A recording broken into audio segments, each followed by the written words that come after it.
Hello दोस्तों, नमस्कार दोस्तों आज हम बात करते हैं पवन सिंह के जन्मदिन पर जो बुर्ज खलीफा से विश किया गया। क्या यह सच है कि झूठ?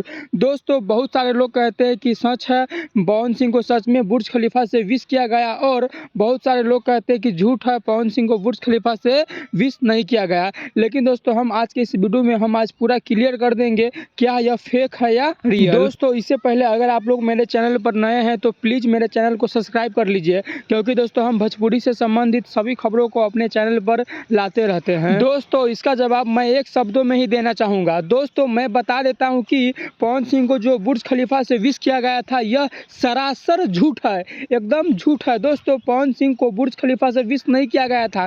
दोस्तों यह पवन सिंह के फैंस थोड़ा ज़्यादा एक्साइटेड हो गए थे पवन सिंह के बर्थडे को लेकर, इसीलिए दोस्तों पवन सिंह का जबरा वाला फैन अपने मोबाइल से या अपने लैपटॉप से यह एडिटिंग करके एकदम वायरल कर दिए थे।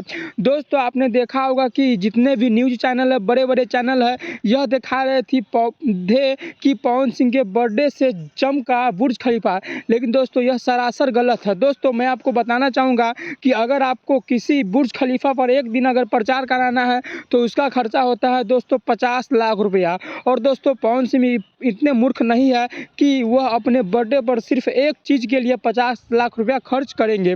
दोस्तों यह सब पवन सिंह के फैंस कुछ भड़काने के लिए, खेसारी लाल के फैंस को भड़काने के लिए एडिटिंग करके सोशल मीडिया पे वायरल कर दिए थे कि पवन सिंह को बुर्ज खलीफा से विश किया गया। अब शाहरुख खान का दोस्तों कंपेयर पवन सिंह के फैंस पवन सिंह को भी करने लगे थे कि अब शाहरुख खान के अलावा अगर पावर किसी में है तो वह है पवन सिंह में, कि पवन सिंह अपने बर्थडे का विश बुर्ज खलीफा से करा रहे हैं।